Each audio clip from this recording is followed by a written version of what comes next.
Hey, Artnerds! A while back, we reviewed two of Arteza's watercolor papers, the Expert and the Premium watercolor paper. I'll go ahead and link that in the cards and in the description below for you guys. Today, we are putting the Arteza Expert Cottonrag watercolor paper to the patented Natosoup Studio field test. We're going to paint this cute illustration of Kara using various techniques and using my Daily Driver watercolor palette. You guys are going to find links to everything you need down in the description below, as well as other great watercolor tutorials that'll help you on your watercolor journey. So generally when I'm painting a watercolor illustration, I print out my sketch using Bluelines, and I have a tutorial here on this channel. After I've printed my Bluelines, I pencil them with a 2H lead, and then I stretch them to my Gatorboard. And Gatorboard is a corrugated plastic that is really useful for stretching watercolors. So you guys can see the Arteza 14 sheet double-sided Expert watercolor paper. We're only going to be painting on one sheet today, but I think in the future we may revisit this and try to paint on both sides to see how much it warps and to see if both sides handle watercolor equally well. So I have a lot of stretching tutorials here on this channel and over at natosoup.blogspot.com as part of my huge watercolor basic series. It's a great watercolor series designed to teach you guys how to use watercolor for illustration and for comics, and it's inspired by my work on my own comic, 7-Inch Kara, which is a beautiful watercolor webcomic. You guys can read the first 6 chapters for free at 7inchkara.com or 7inchkara.tumblr.com, or you can check the first volume out at your library. And if your library doesn't have it, it would be a huge favor to me if you filled out a free library request form so they could get a hold of it and other people could enjoy my work as well. Not only does that help me as a comic artist, but it helps your community by getting more kidlit comics in your library. So the first thing I do is I stretch the bottom end of our watercolor illustration using 3M crepe paper tape, and I've talked about why I use this tape in the past in other tutorials. It's fairly accessible and you can remove it from your watercolor paper, which is something that I found I could not do with watercolor tape. So most of the materials that I use to stretch watercolor paper are basically available at like your average office supply store. Your Home Depot might even have it. It's pretty standard. You might be able to find these things at Walmart as well.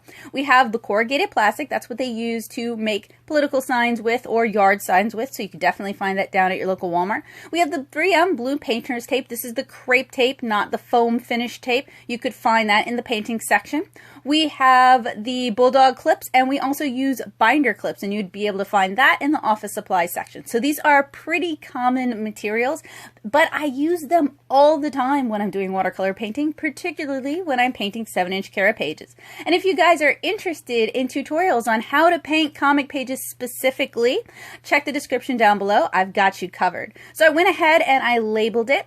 You guys can see my Daily Driver palette. It's just a mix of all the watercolors and brands that I've reviewed and that I like over the years, and it's what I use to paint Kara pages, and it's what I use to paint most illustrations. You're also going to want your watercolor brushes and a cup of clean water, and I'm using this awesome ceramic palette that my friend Gouache gave me. And one of the first things I'm doing is I'm using ultramarine violet, I want to say, and I'm going to go ahead and paint my shadow color for the donut because I wanted this to be a donut that had purple glaze. And those of you who follow my Instagram, you might remember that we went and got donuts to celebrate the 3rd anniversary of 7-Inch Kara's launch as a webcomic, so I definitely had donuts on the brain. I'm also applying yellow ochre mixed with a little bit of scarlet red to start her skin tone. So the Arteza Expert stretched okay. It's comparable to other Cottonrag papers, and the Bluelines washed out okay. Sometimes, like on Stonehenge, the Bluelines adhere a little bit too much to the paper surface. I want them to wash out when I stretch the paper. And this paper seems to handle like Arch's 140-pound pad bound, or like the Blick Premier that's already been removed from the blog. And it was raining both nights I worked on this. It's winter here in Nashville as I record it, and winter means a lot of rain. So I have the heat on, and the paper is drying a little bit unevenly and buckling a bit. And I really saturated the paper painting the donut. The paper is still a bit shiny several minutes after application, but that's a little bit further in.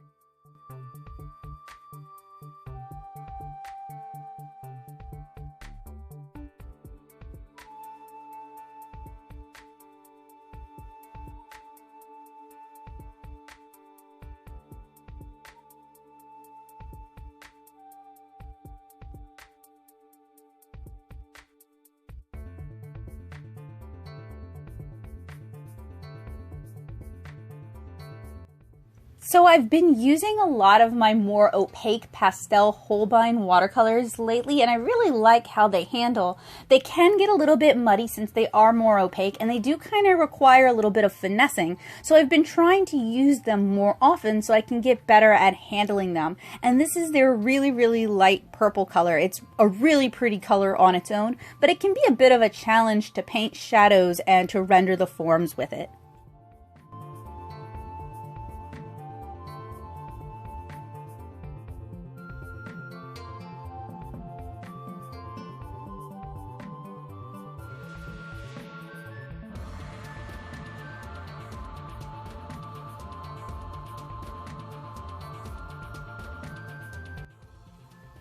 So I used that M. Graham's Ultramarine Violet to paint the shadow color on the donut and the shadow color underneath the sprinkles. If I'd been thinking smart, I'd have used masking fluid to mask out the sprinkles early on, and that way I could have easily painted over them rather than trying to paint around them.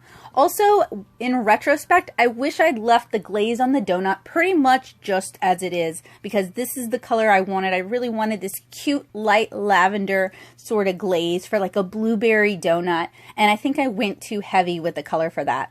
I'm adding a little bit of alizarin crimson to her cheeks, the palms of her hands, the tips of her fingers, her lips, her knees, just to add some liveliness to the watercolor. And I've been using primarily a Winsor and Newton Series 7 size 5 round.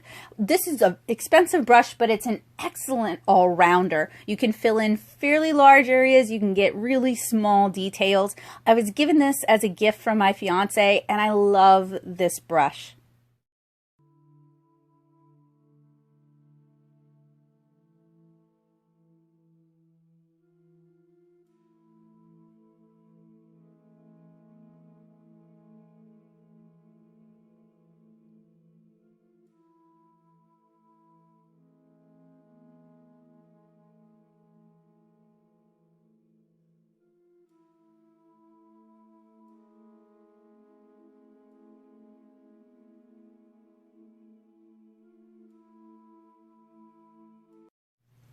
So one of my personal critiques for this illustration is I didn't really have a good color palette already in my mind going in.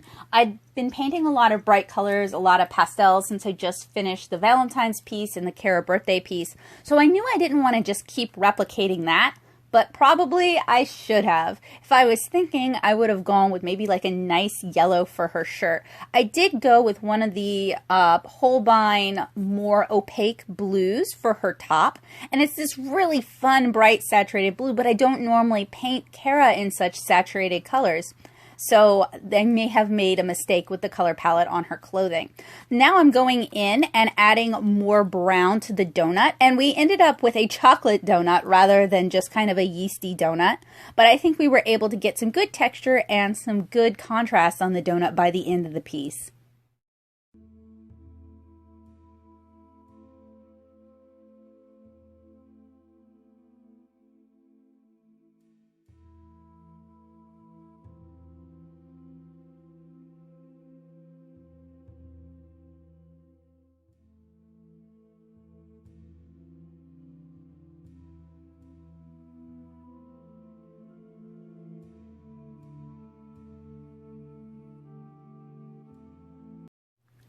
So this is when I had the genius idea to try and glaze over the existing colors on the donut and build up that purple.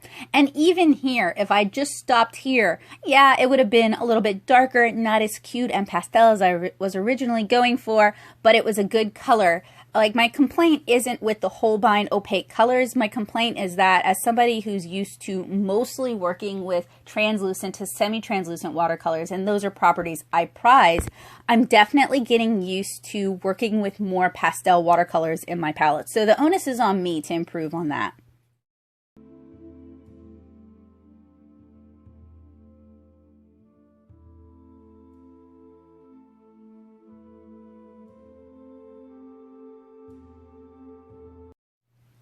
I will say with these opaque colors, it's really helpful to do like a really light wash of them to kind of get the local color down, then to go in with a shadow color, maybe a purple or a neutral tint, Or for this instance, I went with a couple of different blues mixed together for her shirt, and then paint your more saturated colors over that. And I'm using, I want to say, Winsor and Newton Aquamarine or turquoise for her shirt. And again, this is an area where I kind of went too heavy-handed when you compare it to the subject matter of the piece. And I think at this point, I'll quit harping on that. I have the benefit of hindsight, and I'm looking at the finished piece, and I'm thinking about all the things that I would do differently, which can be good. It's your brain trying to push you to the next level, trying to help you improve at your craft. So rather than letting it make you dissatisfied or depressed, or you're like, I'll never be good enough, embrace what changes you would make and bring that into your next piece. So I think we've already hit the point where the donut is taking a long time to dry. And I really saturated the paper painting the donut. The paper is still a bit shiny several minutes after application. And like I said earlier in the video, it's a really rainy night, so it's not like the water is just evaporating into the atmosphere either. So we'd hit our saturation point. So I decided at that point to kind of step away and give it a chance to dry out, because if I continued to work it, it was just going to get worse and worse. I also noticed that the paper was a little warped from the water, and I'd hoped that it would smooth out as it dried. And I find that so far it handles like pad-bound Arch's 140-pound cold press, and I think it costs more than that too, but we're going to talk about that a little bit later on. And it's definitely more limited in availability. You can basically, and correct me if I'm wrong, because maybe I just haven't seen it at my local art supply stores. I have a Jerry's and I have a Plaza, and they don't sell this. And the Michaels I have doesn't sell Arteza. But maybe one of your stores sells Arteza and you can just go in and buy it. But I've noticed I can only get Arteza either on their website or on Amazon. So to me, that's kind of limited availability if you've run out of watercolor paper and you need to dash out and go buy some more Cottonrag.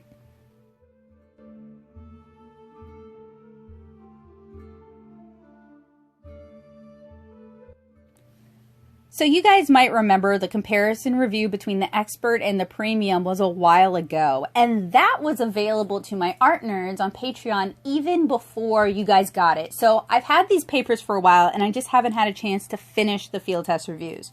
So originally, I bought the double-sided 14-page pack, which is what we're talking about here. And I paid $25.99 on the Arteza site at the time, because I think I didn't see it on the Amazon site yet. They just hadn't listed it. That's how long ago that was.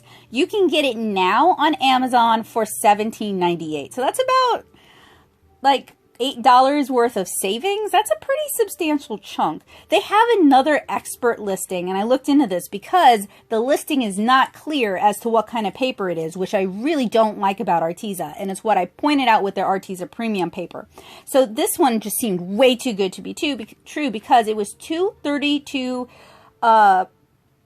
pieces of paper per pad, so 64 total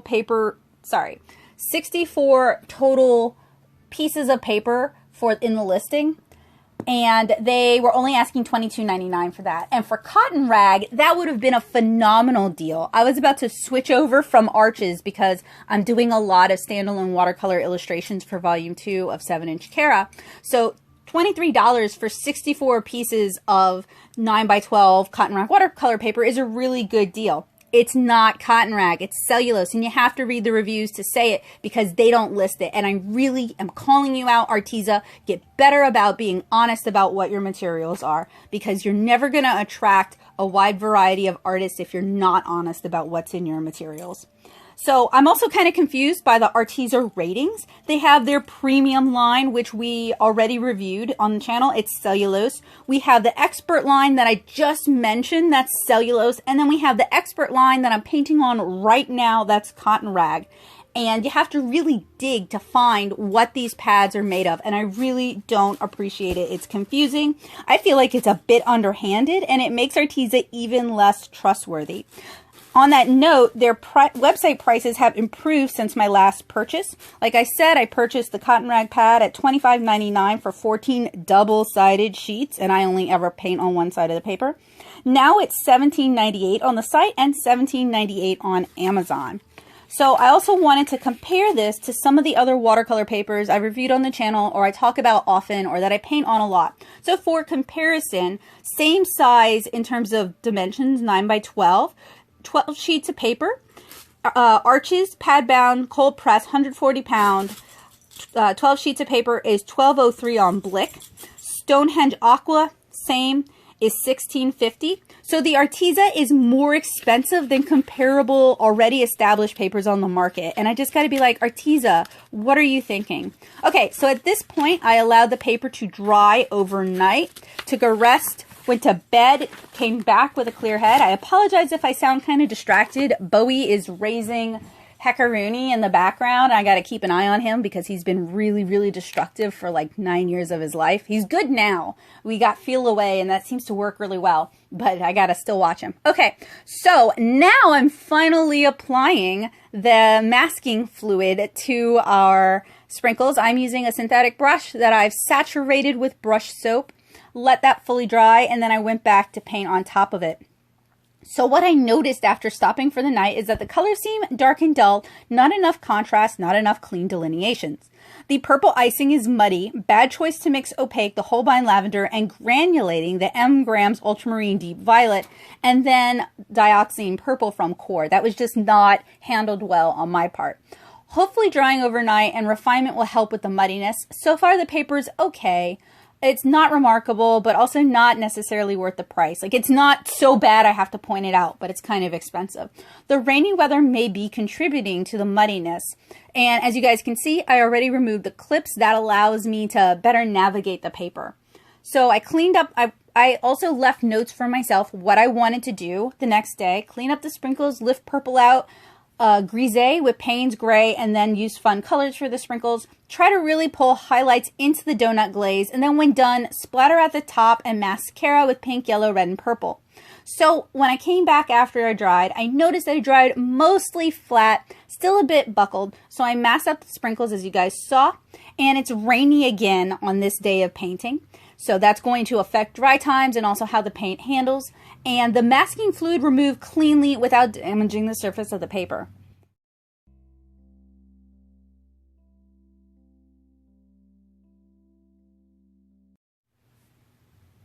I want to apologize also if my voice sounds kind of funny. I'm still recovering from like a 3-week long cold. I feel a lot better, but my upper respiratory system is still not like 110%.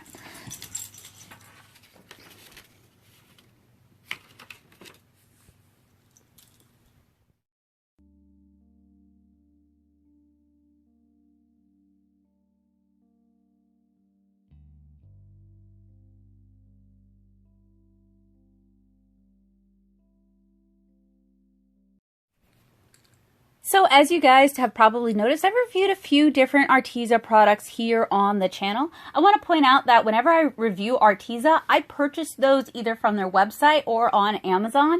So my opinions may be harsher than someone who got sent the product for free because this is coming out of my budget. I'm going to need to be able to use these papers either in my classes with my students or as a professional artist. So I have certain expectations, and I feel like the price Arteza charges is not worth the quality they often deliver. So a lot of my harshness is a challenge to Arteza to step up, to clarify their product lines, to get rid of the bad products that don't perform well, and to focus on products that deliver quality and price for artists, because we have a lot of options, and a savvy artist knows how to price comparison shop. We're not just buying from Amazon. We're probably kind of unlikely to be buying from Amazon. Their prices have gotten a lot better over the years, but they're still not the lowest prices for art supplies. So we know we have options, and I feel like it might be a little bit predatory to sell overpriced art supplies that don't really deliver what they promise to an audience who may not be knowing what they're buying, and you've kind of saturated the market by sending out a lot of free art supplies to different channels to review, and they're going to say, you know, they're going to be upbeat, they're going to be positive about it because that's part of the job. And so you've got all these positive Arteza reviews out there that when people Google it, that's what they see. So I'm also trying to put some information out there to help people who are buying these art supplies for someone they love or for themselves to know what they're getting. Now, I will say, if the Arteza Expert paper was the same price as Arches or even the same price as Stonehenge, or if we got twice as many sheets of paper, I'd feel really good about recommending it to you guys. When I saw that deal for 64 sheets of the Expert paper and I thought it was Cottonrag, I was so excited. I thought that was a great deal. I was going to order myself some and then talk about it on Twitter and talk about it in the paint box and let people know about the deal. I was really disappointed when I found out it was just cellulose and that wasn't clearly stated. And I do apologize for the weird stray bang hairs that are hanging over in the shot. I'm really leaning over to see what I'm doing. And y'all know that happens sometimes. So one of the things I also want to point out is when I'm recording for you guys may notice I'm already starting with a sketch. And that's because if I were to do a lot of drawing for you guys, which I do sometimes, but when I draw for you guys, I'm usually standing so I can get a better perspective on what I'm drawing and it gets less skewed. But I want you guys to pay attention during some of the shots, how skewed the piece looks. And that's just a reminder of how our perspective on things, how we see things, what angle we have on them, not only in art, but also in life, how our perspective skews things and how we experience reality. Because I was really surprised how much some of the shots skewed the art. And now you can see my face kind of skipping in there. So I went ahead and I did the grise on the sprinkles, and now I'm going in with fun, bright colors. Not quite the colors I had originally talked about. We've got 2 pinks, we've got blue, we've got green, and we've got red. I wanted colors that would kind of stand out. I really should have done some yellow sprinkles in there too.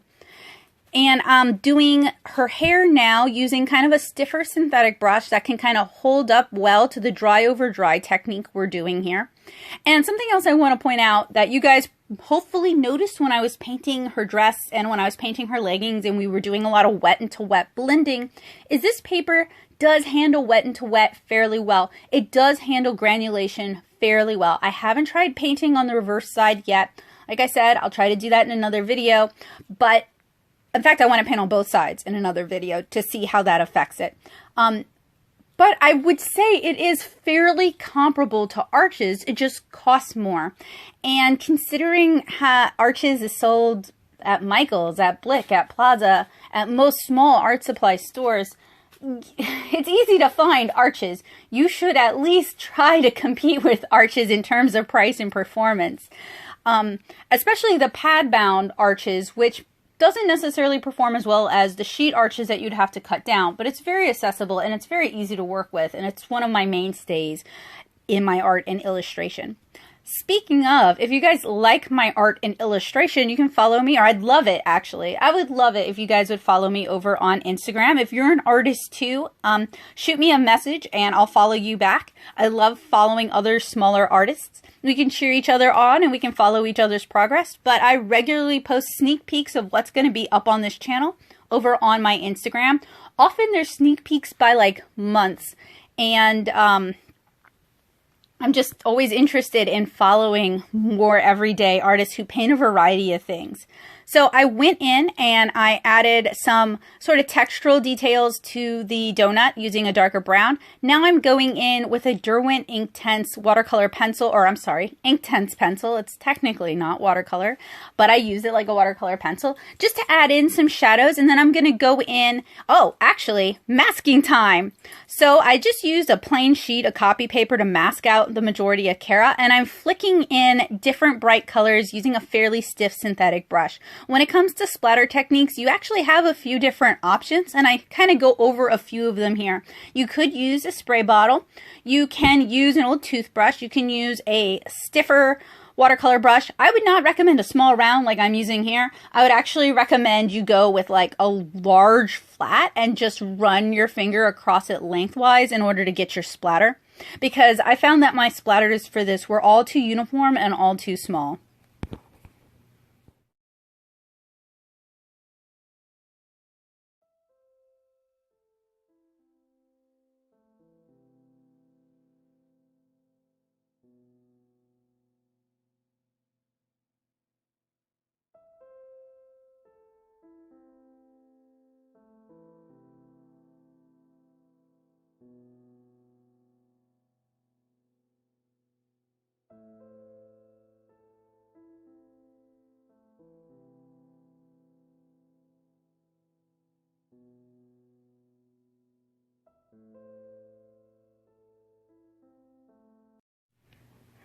So I wanted to lighten up her shirt, and I decided to do that with a surface pattern. So I went in with the white Derwent Inktense, and I softened the opacity on some of the stripes as we moved towards the shadowed area.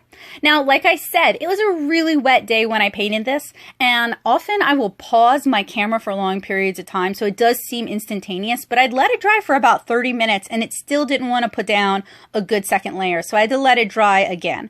Then I'm going in with some white gouache just to kind of add more opacity to where the lines kind of crisscross. And I'm also using the white gouache to add more details and highlights to the piece.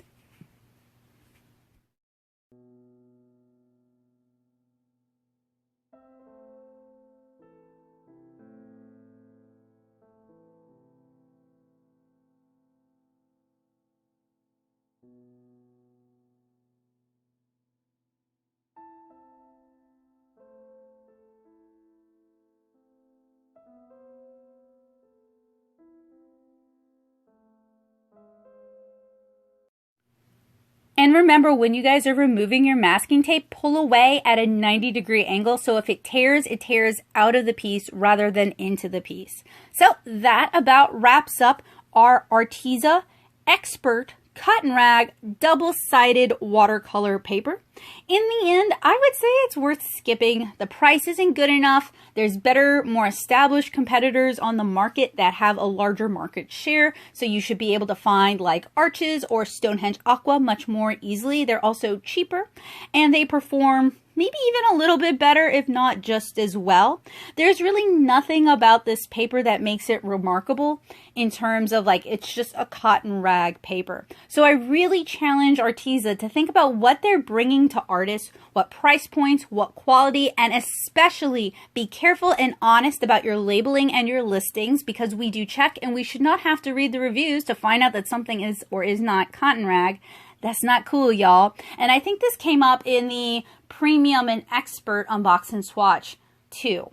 In fact, I've reviewed a fair number of Arteza products, and I feel like I always have problems with Arteza products, and it's usually the labeling, like how honest they are, and then the price point are my big problems with Arteza products. So I don't just hate Arteza, but I would love to see them do better and to kind of elevate what they're offering so they can actually compete in the art supply market. Because frankly, in the US art supply market, we've got a lot of garbage art supplies that are sold at too high prices, and I don't want to see more of that. I don't think artists should have to struggle to find art supplies that are going to do them right and are going to help them achieve what they want to achieve.